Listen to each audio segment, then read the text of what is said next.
Hello everyone, welcome back to my channel Moumita's ডায়েরিতে তোমাদের সবাইকে অনেক অনেক অনেক স্বাগত।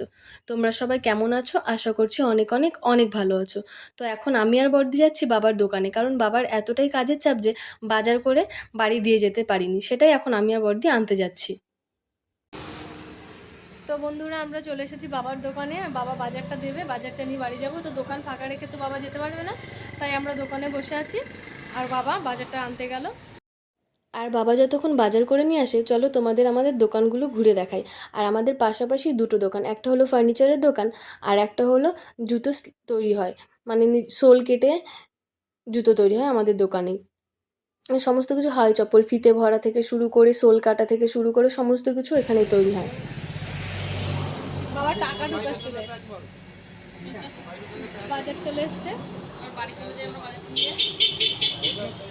চ এই যে বর্দি আর আমি বাবার দোকান থেকে বাজার নিয়ে বাড়ি চলে এসেছি।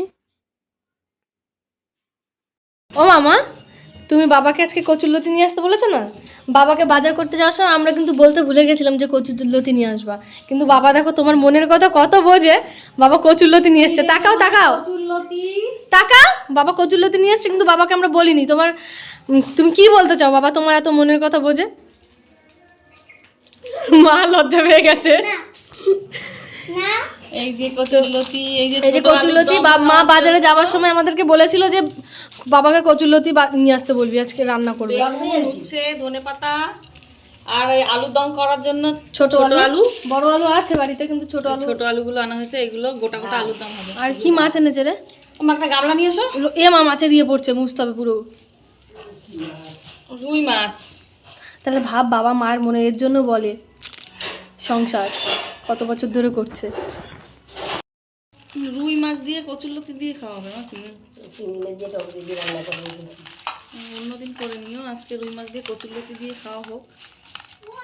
এই যে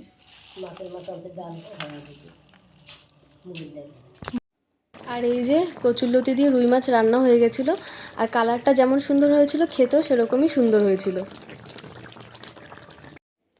আর আমার রোজকার ডিউটিও শুরু হয়ে গেছে, আমার পড়াতে বসা।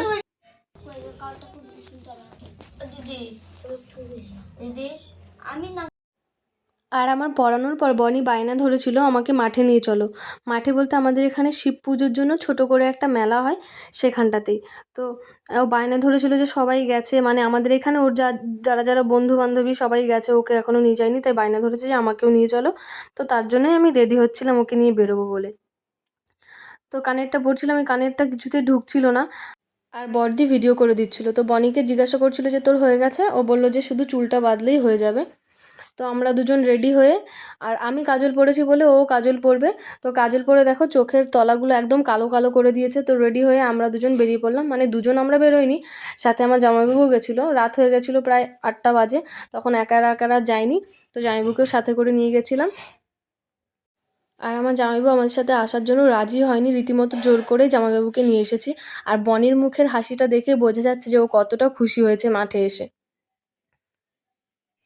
তো চলো পুরো মেলাটা তোমাদেরকে একটু ঘুরে দেখাই।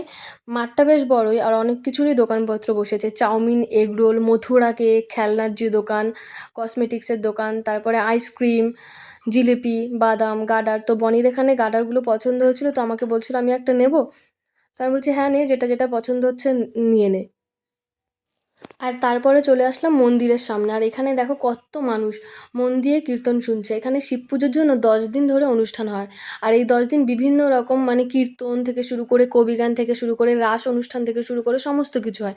তারপরে চলে আসলাম খাবারের দোকানের সামনে, আর এইখানে দেখো কত কিছু রাইডিংও বসেছে, merry go round, break dance. তারপর বনির জন্য কিছু খাবার নিয়ে চলে আসলাম জিলিপি বাদামের দোকানে। আর এখানে জামাইবাবু বাড়ির জন্য বাদাম, জিলিপি আর গজা নিয়ে নিয়েছিল। তো আমাদের মেলা ঘোরার পর আমরা আবার বাড়ি চলে আসলাম, আর ওখানটায় বসে বসে আমার দাদা খাচ্ছে। তো আজকের মতো ভিডিওটা আমি এখানেই শেষ করছি। আর তোমাদের যদি আমার ভিডিও ভালো লেগে থাকে তবে অবশ্যই আমার পাশে থেকো, সাথে থেকো। আর আমার চ্যানেলে যারা নতুন ভিডিও দেখছো তারা একটা সাবস্ক্রাইব করতে ভুলো না যেন, প্লিজ।